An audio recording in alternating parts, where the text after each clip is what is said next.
When the word apocalypse is spoken, many imagine only fire, chaos, and the collapse of civilization.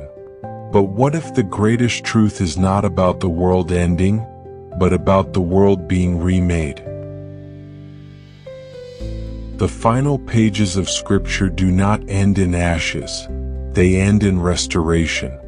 The Bible reveals that after the judgments, after the shaking of nations, after the final defeat of evil, something breathtaking happens. God makes all things new.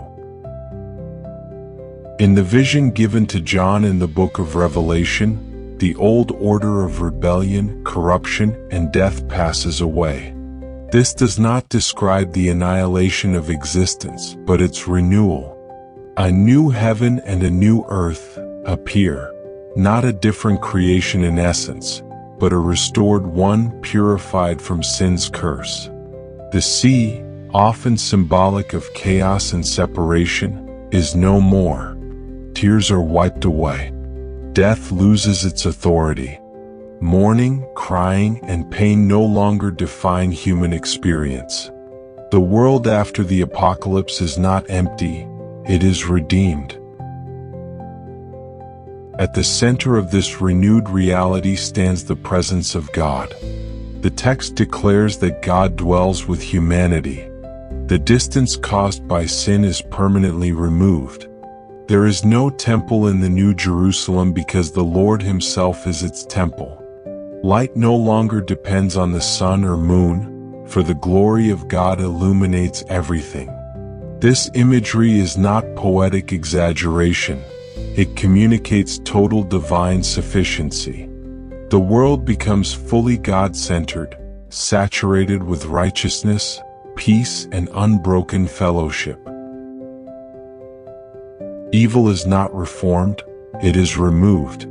The adversary, rebellion, deception, and injustice are judged and confined. This is essential to understanding the biblical picture.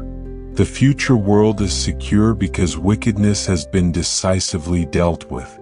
There is no cycle of collapse and recovery, no fragile utopia waiting to fail. What follows judgment is permanence. The reign of God is not temporary. Human identity is also transformed. Those redeemed are described as reigning with Christ, serving Him, and seeing His face.